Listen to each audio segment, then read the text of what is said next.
Olá, turma do nono, tudo bem com vocês? Para quem não lembra, eu sou a professora Flaviana e essa semana a gente vai ter duas aulas, né? Duas videoaulas. Eu espero que todos estejam bem, protegidos aí nas suas casas, mas enquanto isso a gente vai fazer essas aulazinhas para que a gente não possa perder, né, o nosso ano letivo, para que a gente também não possa se atrasar muito, né? Então, a gente vai falar um pouquinho sobre a quarta revolução industrial, né? E aí alguém pode dizer assim, vixe, quarta revolução, eu sabia que tinha três, né? Mas o mundo não para de girar e a tecnologia também não para de evoluir, né? E a gente vai ver um pouquinho sobre o que é essa revolução, mas também a gente vai relembrar as revoluções industriais anteriores. Bom, vocês sabem que anteriormente, né, pelo menos até agora, a gente falava de três revoluções industriais, né? Sendo que essas três revoluções elas tiveram início nos países desenvolvidos. Obviamente que para iniciar um processo de mudança na forma de produzir, esse país ele precisa ter condições para investir na pesquisa, né, no desenvolvimento de um método novo, uma tecnologia diferente daqui até então é utilizada. Né? Então, basicamente, as três revoluções anteriores, elas ocorreram em países desenvolvidos. E aí a gente vai lembrar, né, da primeira revolução industrial, que foi desencadeada na Inglaterra, no continente europeu, e posteriormente também em outros países da Europa, né? Então a gente vê aí primeiramente na Inglaterra, depois na França, na Alemanha, na Itália, enfim, né? Então sempre em países desenvolvidos. A primeira revolução ela acontece entre 1760, então a gente pode dizer aí que ela ocorreu, né, na segunda metade do século XVIII, e ela perdurou até 1840, né? Já na primeira etapa do século XIX, porque geralmente a gente vai dividir os acontecimentos, né, como sendo na primeira metade do século tal ou na segunda metade do século tal. Então, aqui nesse caso, a primeira revolução industrial, ela ocorre na segunda metade do século XVIII e vai até a primeira metade do século XIX, tá ok? Então, ela foi movida por tecnologias mecânicas, com a máquina a vapor. A gente não pode esquecer que essa que é a principal característica dessa primeira revolução, né, que é a introdução da máquina a vapor, utilizando como fonte de energia o carvão mineral, né? A energia é produzida pela queima do combustível, que na época era o carvão mineral, não só na máquina das indústrias, né, como também para as primeiras locomotivas, né, o trem a vapor, que também é símbolo da primeira revolução industrial. Então, movida por tecnologias mecânicas, como a máquina a vapor e as ferrovias, né? Essas máquinas substituíram processos manuais e o uso de animais para gerar força, ou seja, lembrando que um processo de produção antes da introdução da máquina a vapor, a gente tinha o artesanato, que foi evoluindo para a manufatura, né? Onde dentro das manufaturas, o artesão ele não trabalhava sozinho, ele tinha ali a primeira divisão do trabalho.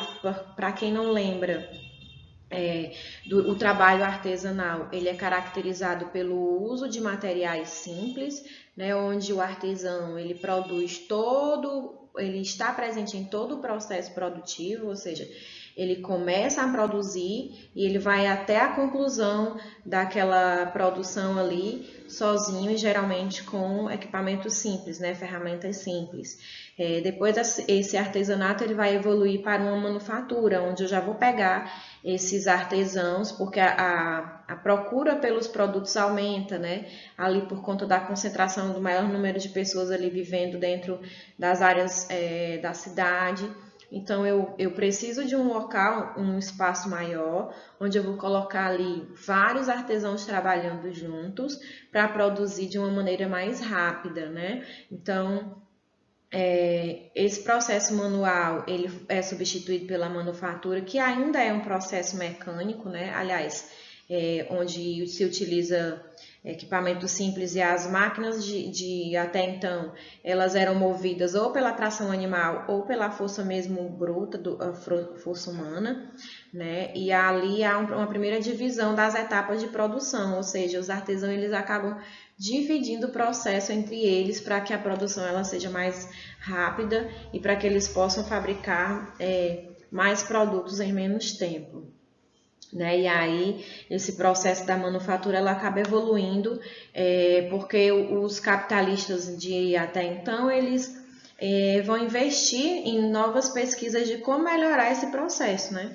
De como criar ferramentas para que eles possam produzir mais, né? E aí vem a questão do desenvolvimento do motor a combustão, né? Aliás, da máquina a vapor, tá bom?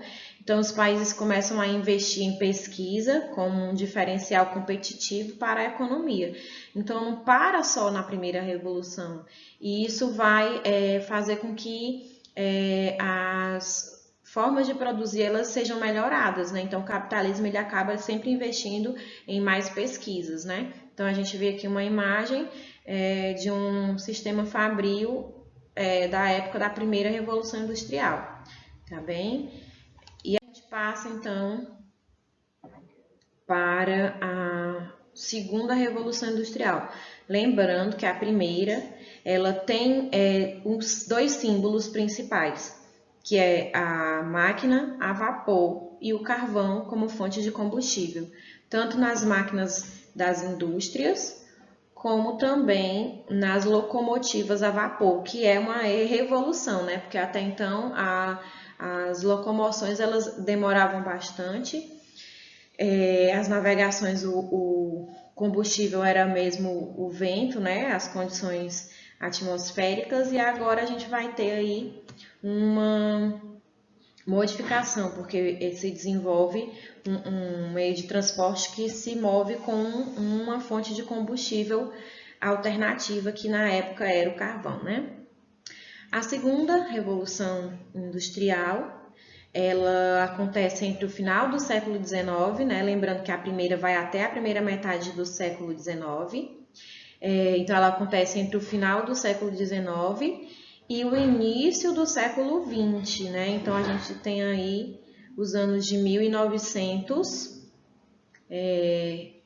que também o início dele é palco da segunda Revolução Industrial, tendo como principais inovações a eletricidade e o seu emprego em bens de consumo e eletrodomésticos, né? A linha de montagem e a difusão da produção em massa. Mas não só a eletricidade, ela é o símbolo da segunda Revolução Industrial. Além da eletricidade, que foi assim, vamos dizer, o boom da época, né?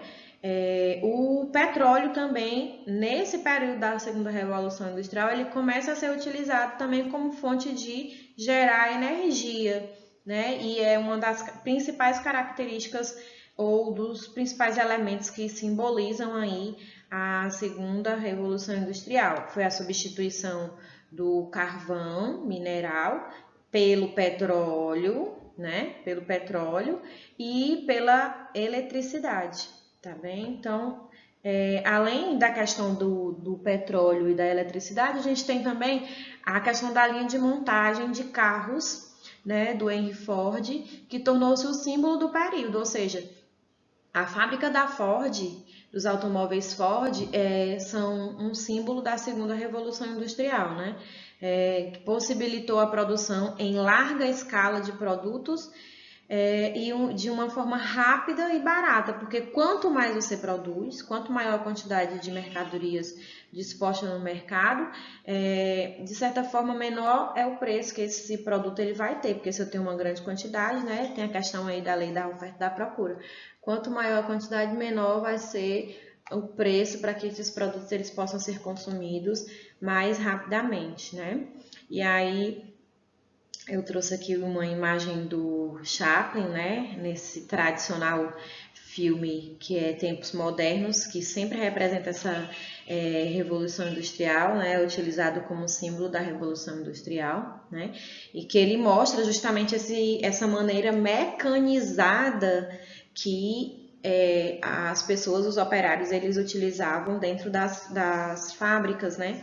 E aí a gente tem que lembrar o seguinte, que uma das características desse modo de produção, que a gente chama modo de produção capitalista, que representa aí a segunda revolução industrial, é que as pessoas elas tinham agora, cada trabalhador, cada operário, ela fazia somente uma das etapas, né? Então você caracteriza por geralmente uma esteira, onde cada trabalhador está ali disposto e ele vai fazendo, cada um faz uma coisa, cada um faz uma coisa. Então eu não sei qual é o processo final dessa fabricação. Eu sei que eu tenho que fazer aquilo ali, né? No caso do Chaplin, no filme lá representa muito bem, que ele sai lá apertando os parafusos e ele acaba pirando porque ele faz repetidamente várias vezes a mesma coisa, a mesma coisa, a mesma coisa todo dia, e aquilo ali acabou gerando um problema mental nele, né? Mas isso significa o quê? É uma alusão ao trabalho que os operários faziam naquele momento, que era uma coisa muito mecanizada. Se colocasse ele numa outra função, ele não sabia fazer, né? Por quê? Porque a gente diz que esse é um processo o trabalhador ele só conhece uma etapa da produção da mercadoria ali naquele momento, tá? Eu vou trazer para vocês agora um slide comparando os modos de produção do capitalismo, né? Quando a gente fala da Revolução Industrial, que foi uma revolução da burguesia, né? Dos mercadores que passam a investir agora numa outra atividade econômica que até então não era prioridade, né? Então, o que foi a indústria. Então, eu vou ter aqui uma comparação dos modos de produção. Lembrando que a gente estudou isso também no ano passado, né? Foi conteúdo das nossas aulas do 8º ano. E aqui representando esse pequeno quadro, esse mapinha, onde eu vou ter a comparação entre o Taylorismo, que foi a base para o desenvolvimento do Fordismo, tá? Então, o Frederick Taylor, ele era um engenheiro, né? E aí ele desenvolveu uma maneira de produzir que posteriormente foi introduzida dentro das fábricas do Henry Ford, né? Então, qual seria a questão das características do Taylorismo? Então, a divisão do trabalho, como eu já falei, cada operário faz uma parte apenas, né? Metodologia científica, ou seja, ele utilizou, ele fez, ele analisou, ele estudou várias maneiras até desenvolver, vários percursos, né, até desenvolver a questão de como seria mais produtivo ele dispor o ambiente ali da fábrica. Maximizar a produtividade, ou seja, produzir cada vez mais, né? Supervisão do trabalho, ou seja, tem alguém que é responsável por fiscalizar ali o trabalho dos outros operários, e bem-estar do trabalhador, ele procurava também oferecer um certo bem-estar, né? Tanto que até de certa forma é contraditório, né? Quando a gente vê ali no filme Tempos Modernos, que chega uma máquina que o cara inventa para alimentar o trabalhador, para que ele não pare, nem no momento que ele está trabalhando, né? Que vem uma máquina ali e alimenta ele de maneira também mecânica para que ele não pare e, consequentemente, a produção também não pare, né? E aí o Ford veio e introduziu isso lá na linha de montagem dos seus automóveis. né? Mas foi aprimorado, né? Foi um pouco diferenciado. Então, no Fordismo a gente tem o consumo e a produção em massa, ou seja, em grande quantidade, porque tem essa ideia de que quanto mais eu produzo, mais eu vendo, então maior vai ser o meu lucro, né?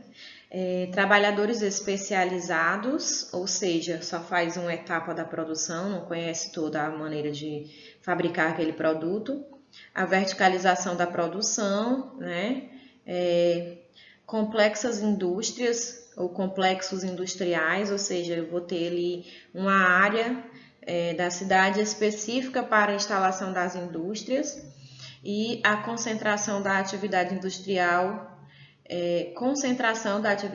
industrial no mundo. É como eu falei, né? Eu tenho determinadas áreas que são específicas para a instalação das indústrias. É claro que aí a gente também tem que ter a questão da infraestrutura, ou seja,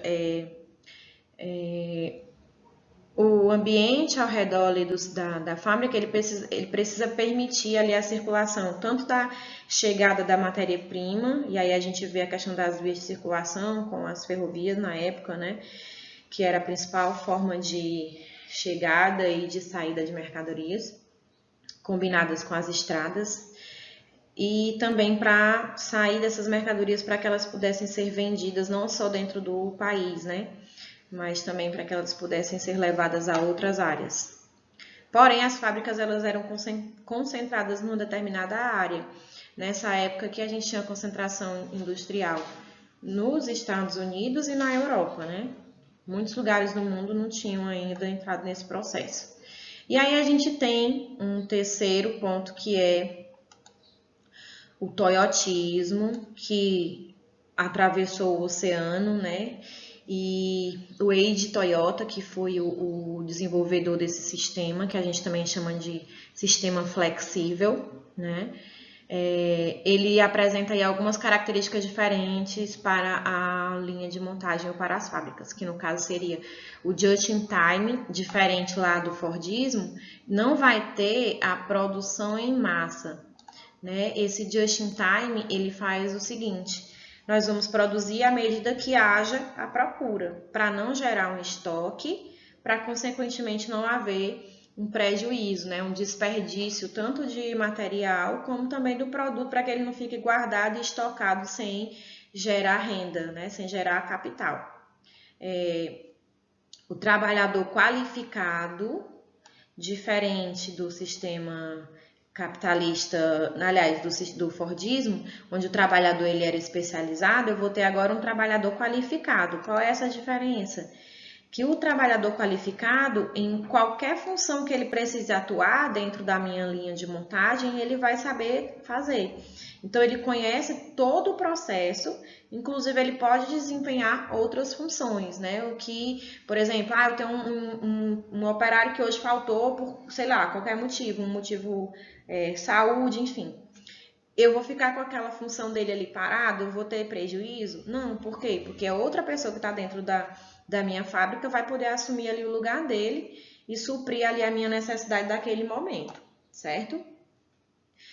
Automação, né? E aí a gente vê a questão de muitas fábricas onde grande parte do trabalho ele é realizado já por uma máquina, né? Não somente pelo operário, ou um sistema, né, produtivo. A terceirização do trabalho, ou seja, eu vou contratar uma quantidade X de trabalhadores para suprir a minha necessidade produtiva. Eu tenho 100 peças para produzir, então estou precisando de trabalhador, vou contratar essas pessoas por um período determinado, ou seja, quando acabar a produção daqueles meus 100 produtos que estão previstos, se não aparecerem mais 100 objetos para mim produzir, eu vou dispensar esses trabalhadores, né? Então, também é outro diferencial em relação ao Fordismo, porque lá a gente tinha um número de trabalhadores fixos. Aqui no toyotismo não, o número ele é também flexível, né? E aí começa a questão da terceirização do trabalho.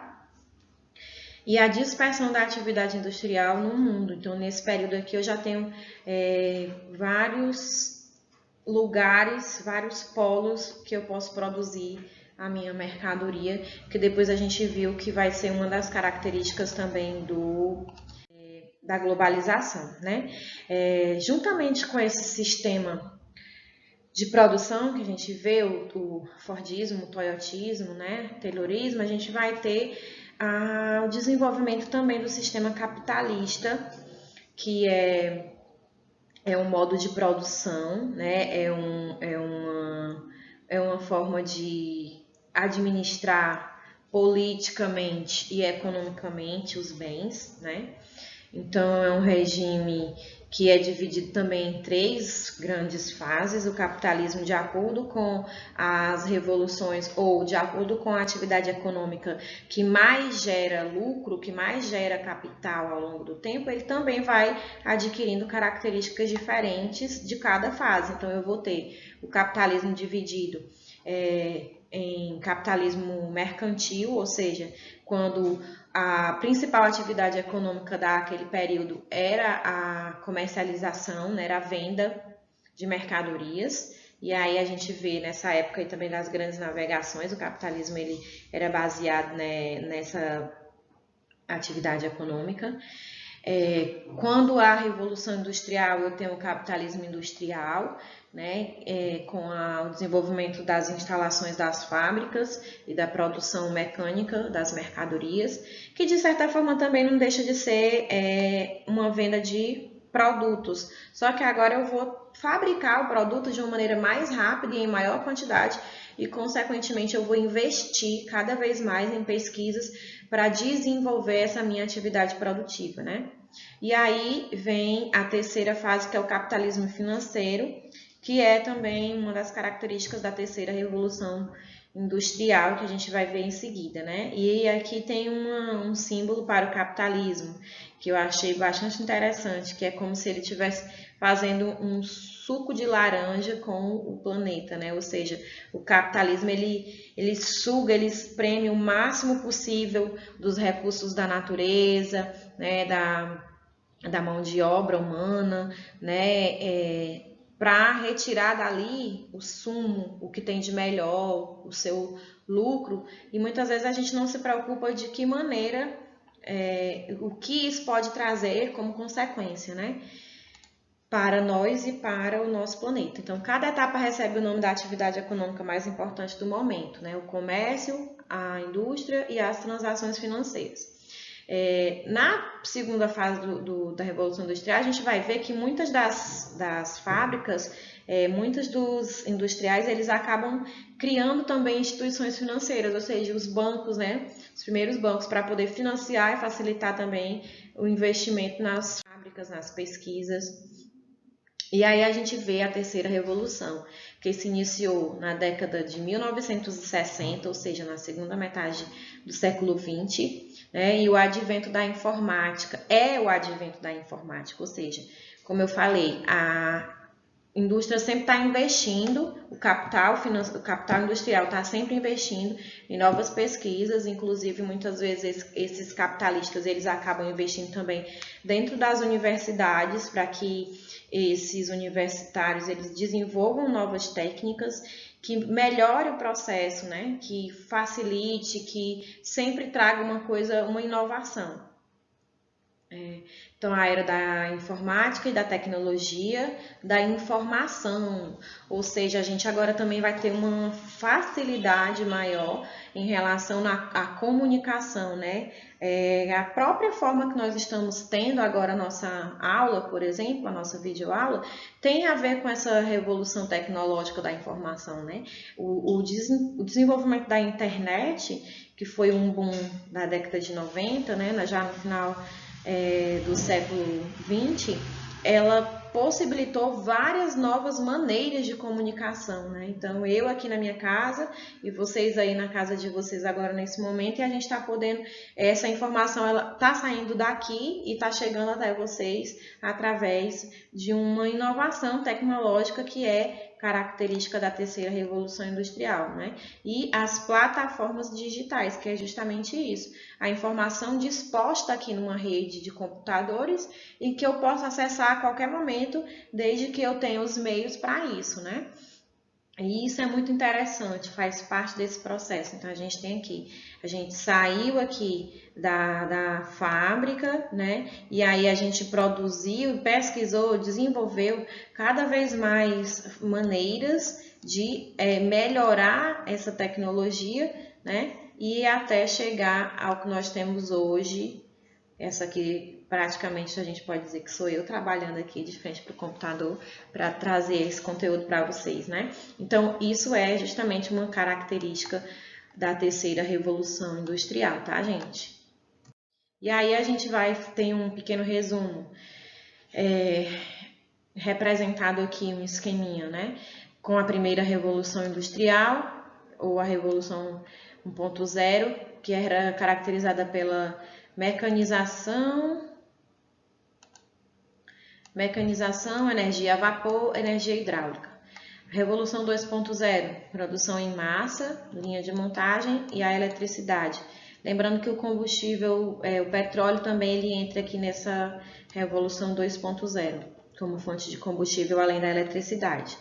A terceira revolução, o computador e a automação, ou seja, as máquinas elas também trabalham agora sozinhas, controladas por um computador, né? Claro que tem alguém por trás disso, porém a quantidade de mão de obra ela é muito menor, a necessidade de trabalhadores é muito menor. E nós vamos agora para a Revolução 4.0, que é o sistema físico e cibernético, ou seja, a nanotecnologia, né, a tecnologia 3D, né, tudo isso que a gente tem visto nos últimos anos. Então, segundo os teóricos, o mundo passa por uma transição de época e estaria no início da quarta revolução industrial, ou da chamada indústria 4.0, ou seja, mais um melhoramento, né?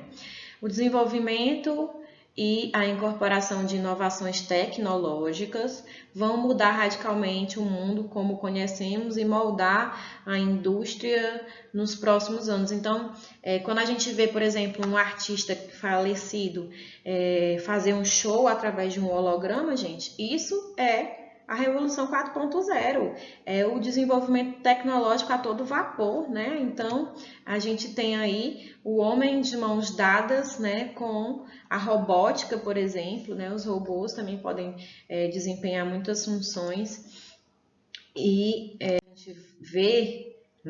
Aposto que vocês gostaram, né, dessa imagem que eu coloquei aí. Eu também adoro. E tinha que ser o Tony Stark. É óbvio que na ficção é o símbolo maior dessa questão, justamente dessa revolução 4.0, gente, desse desenvolvimento maravilhoso da tecnologia, né? Então, essa fase, ela será impulsionada por um conjunto de tecnologias disruptivas, né, ininterruptas, como a robótica, e aí a gente vê a armadura, por exemplo, do Tony Stark. Professor, mas isso é a ficção. Gente, muita coisa do que a gente tem hoje já foi ficção científica, né? Um holograma, por exemplo, isso é realidade hoje.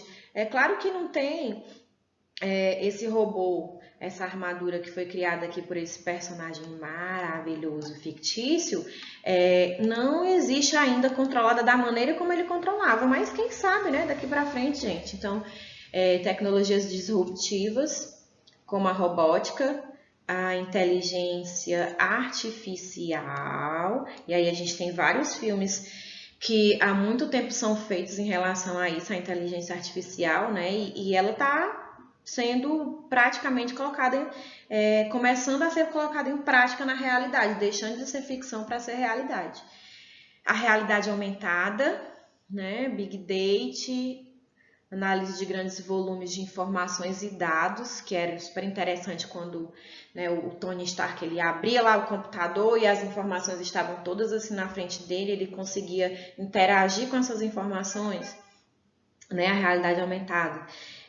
A nanotecnologia, né, as micropartículas aí, os nanorobôs, por exemplo, que são criados, quem sabe até para fazer uma cirurgia de alto risco que os médicos não conseguem, né? A impressão 3D, que também tem sido um aliado esse ano aqui no Brasil, para produzir produtos de proteção para os médicos, como aquelas protetores faciais de plástico, né, e as impressoras 3D, inclusive aqui em Fortaleza, na Universidade Federal também tem sido produzido, a biologia sintética e a chamada internet das coisas, onde cada vez mais dispositivos, equipamentos e objetos serão conectados uns aos outros por meio da internet. Então, hoje, um trabalhador, ele está na sua casa e ele tem a conexão com o sistema de funcionamento da empresa dele, ele pode operar as máquinas lá, o computador, acessar o computador da empresa dele, da sua casa com um sistema remoto, né, gente? Então, isso não é mais nada do outro mundo e também não é só ficção, não, e já é realidade. Algumas dessas inovações estão em fase de infância e ainda não mostraram todo o seu potencial. E quem está na frente dessa revolução 4.0? A gente viu que inicialmente as outras revoluções elas sempre aconteceram nos países desenvolvidos, né? Principalmente nos países da Europa. Então, segundo o relatório do Fórum Econômico Mundial de 2016, 7 países são pioneiros da quarta revolução industrial. A gente tem Singapura, Finlândia, Suécia, Noruega, Estados Unidos, Israel e Holanda. O que eu tenho aqui de diferente para mostrar para vocês é que Singapura, Israel e Estados Unidos não são países desenvolvidos também, mas são países que não se concentram dentro do continente europeu, como foi né, com as outras revoluções. Os Estados Unidos também estavam presentes na segunda revolução industrial e o diferencial que a gente vê aqui países da Ásia, né, como Singapura, que não eram até pouco tempo considerados países desenvolvidos, e Israel também, que é um país relativamente jovem, né? Na América do Sul, destaca-se o Chile, que figura na 38ª posição global, né? E aqui a gente tem um mapinha mostrando os países que estão se preparando para essa Revolução 4.0. A maioria deles aqui, se vocês forem prestar bem atenção, são países do Sudeste Asiático, né? Então, a Malásia, Filipinas, Laos, a Tailândia, o Camboja, e nenhum são países desenvolvidos, são países que estão em processo de desenvolvimento, principalmente que alguns deles fazem parte aí dos chamados tigres asiáticos, tá? O Brasil fica na 72ª posição do ranking, né, infelizmente, atrás de países como Uruguai, Costa Rica e Colômbia, gente. Então, infelizmente, muitas vezes a posição do nosso governo de não querer investir na educação, principalmente nas universidades, acaba prejudicando muito o nosso desempenho também aí no desenvolvimento tecnológico, tá? Países da Europa, da União Europeia, já apostam no modelo 4.0 para ganhar competitividade global. Agora a Europa querendo ganhar mais competitividade ainda, porque já surgiram outros países que se sobrepuseram à economia europeia, né? A Alemanha, por exemplo, busca ser um país líder na implementação de fábricas inteligentes. A indústria alemã irá investir anualmente 40 bilhões de euros na infraestrutura da internet industrial até o ano de 2020, que no caso